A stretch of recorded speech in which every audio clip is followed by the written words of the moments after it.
Hey guys, Peter here to tell you about the debut record from Of Sulfur, The Burden of Faith, out March 24th on Century Media Records. The album has 10 tracks, 44 minutes in length, and they are an American blackened deathcore band. This is an album that puts the listener in the driver's seat, and that's really important for any album. It's a record that connects the songs extremely well. There's a sense of continuity and there's a sense of fluidity, which always adds playability to the overall experience of listening to any album. Having said all of that, I honestly don't feel like this is a record that offers the big picture, that has a path, that offers a journey, that if you take a step back you can see what all these songs have in common and where they're trying to take you. This album is a little bit more complex than that. It feels more like a collage of multiple pictures, all of them telling individual stories, but all of them taken by the same photographer. That's how this album comes across from a pure design standpoint. As far as the sound is concerned, I feel a lot more comfortable defining the sound of this record as symphonic blackened deathcore, because the symphonic elements of the sound, the orchestrations within the sound, play a very important role, not just in the sound experience, but in the atmosphere that they create. So I don't think you can leave that element out of the equation. It's a record that has a lot of volume, that is heavy, brutal at times, that feels very thick in its presence, that has depth and substance within that depth, but it also has a lot of melody. And within that melody, there's also a lot of darkness. The blackened element of their sound is really interesting because it feels more like a nuance. It's something that you feel inside, but it's not always easy to detect or easy to see at the naked eye.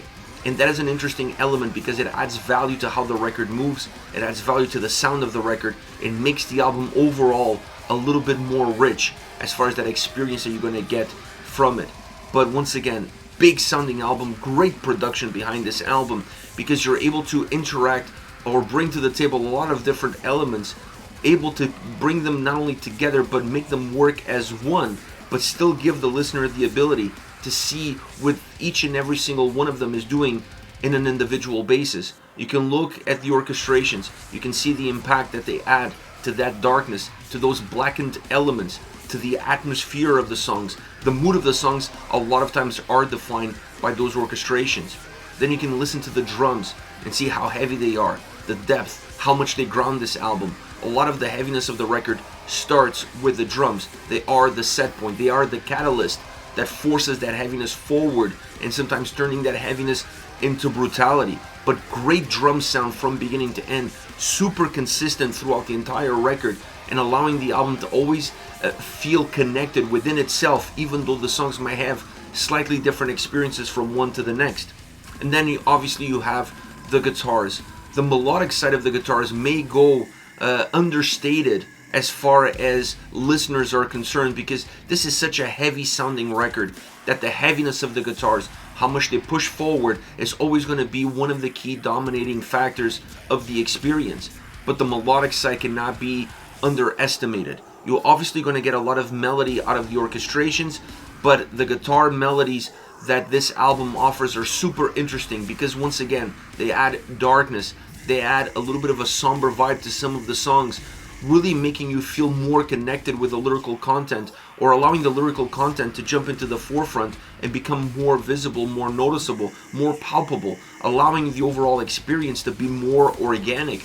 The guitars have so much life in this album, pushing a lot of different emotions, pushing a lot of different perceptions, pairing up sometimes a lot more with the drums as far as the heavier side of the record is concerned, and then pairing up a lot of times with those orchestrations, creating more of a melodic drive that's also so important for the overall ebbs and flows that this record gives. This is more of a modern deathcore sounding album, not as traditional, and that is important because you want to push the genre, you want to evolve the genre, and I really think this is a band that can do that because they have all the right tools, not just musically but also vocally. And when it comes to the vocals, the only downside of this record is that I feel there are too many guest vocalists. When you talk about a debut record, you really want to showcase everything that the band has to offer. And when you have too many guest vocalists, you're taking a little bit of the spotlight away from the person who should be on, your frontman. Not to say that the songs are not good, not to say that they didn't put them in a good order as far as the overall track listing is concerned, which they did. They spread them out so you don't get too many tracks. You don't get like 4 tracks in a row with guest vocalists. So I like how they approach the design and how to incorporate those songs. But I wanted this album to be more about Ricky's voice, to just be more about him, have him dominate each and every single track. And this is not to say that he doesn't, but when you have these many guest vocalists, it just takes the attention of the listener slightly away from where I feel it should be. It's the only downside of this record. I could understand that approach more on an EP, but on an album, 1, 2, to me, is perfectly fine. When you start to go over that, it starts to dilute a little bit what the overall vocal performance should really be all about. Now, the clean vocals are phenomenal. Something you don't see normally in a band that has this kind of brutal sound, this kind of brutal approach. I think it adds a different side to the band. It adds so much more quality. It gives them so many more tools to work with and allows them to create a lot more complex songs and also say more with their music. Not just with their lyrics, but with their music. When you have clean vocals the way they do on this record, that sound crisp, that sound organic, that sound super melodic with a great tone, with a great delivery, I think you have to use that as a regular tool. Not a spice, not something you throw in just to make the meal better, but no, it has to be an integral part of every single meal. I love the fact that it is on this record, and I hope that they continue to do so in future albums. For a debut record, this album has definitely a lot more strengths than it has weaknesses. And I honestly feel like this is a band that sky is the limit as far as what they can do. Because they have an outstanding vocalist, they have great guitar players, great drummer, bass, production behind it is outstanding. So there's nothing wrong with this album sound-wise. It's really well put together, it's really well crafted. They didn't allow one element to overshadow the other. They knew which song called for which one to be more on the driver's seat, either be the guitars, the drums, or the orchestrations, but they always took the individuality of the song in mind in terms of how can we make this song the best that we can and not necessarily try to fit into a format that fits the whole record. So for a debut album, it's an extremely mature debut album. You still see the room that there is for growth, but this band, like I said, sky is the limit as far as what they can do, and this album opens the doors and will allow fans to start to connect with this band and start to discover the path in front of them that perhaps they didn't know it was even there. As far as favorite songs are concerned, I want to start off with Unraveling, featuring Taylor Barber of Left to Suffer. And this song has an interesting guitar sound because it's a very menacing guitar sound, guitar melody. I mentioned this earlier, the guitar sometimes takes you down a very similar path that the orchestrations are taking you, which is to create this blackened, dark element to the overall experience. And this song really sees those two elements coming together as one in order to provide you that one single approach. The drums are heavy, they ground the track. The chorus allows the symphonic elements to come into the forefront. They're there in the verses, but in the verses they're more in between everything else. They're more of a layer. In the chorus, they try to make the song bigger. They push those elements into the forefront, and that makes the track a lot more epic, creating a dynamic, creating an ebb and flow between the verses and chorus, making the song have a lot more internal movement, making everything a lot more dynamic. It's a track that has insane vocals from start to finish. I mean, 2 outstanding vocalists in this track really bring it to life. They really give life to this song. They give energy to this song.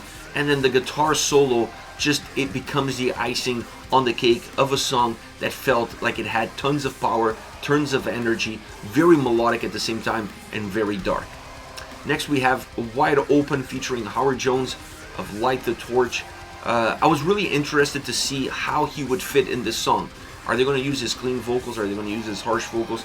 I was honestly hoping for the clean vocals so that you could have more of a defining factor between the two vocalists. And that's exactly where they went. It's a track that feels demolishing, that feels heavy, brutal at times. You start listening to this song and you start wondering, how are they going to fit Howard's voice in this track? There's no room for it. It's too much of a song that carries too much weight, too brutal, too heavy, too aggressive. There's just no room for him, but they found room for him in the chorus. And when he comes in the chorus allows for some light to breach the darkness that the verses had. And it's a song that feels a little bit better, that more breathable in that chorus. So the brutality that the track has would be extremely hard to digest from start to finish if it wasn't for those pockets of clarity when you have Howard Jones' vocals in it and you have the orchestrations behind elevating his vocals. Last but definitely not least, the Inglorious Archetype. This is a super dynamic track, vocally and musically. I mean, if you're looking for a song that feels like a roller coaster ride, and I'm talking about an insane roller coaster ride across all of its elements, this song is it. It's just heavy ups and downs, brutal ups and downs, vocally changing, constantly morphing, constantly growing. Musically the same thing. It never feels, you never really feel comfortable where you are because you just don't know the next second where this track is going to take you. Like I said, a lot of diversity in the sound, in the vocals, but really blending that diversity well so that the song doesn't feel disconnected. It's not a song like it feels like it's made up by different chapters. No, there's this great flow from start to finish, but it's a chaotic flow from start to finish. I really enjoyed this track because it has so much to offer, it has so much to give, and there's so much energy bottled in within it.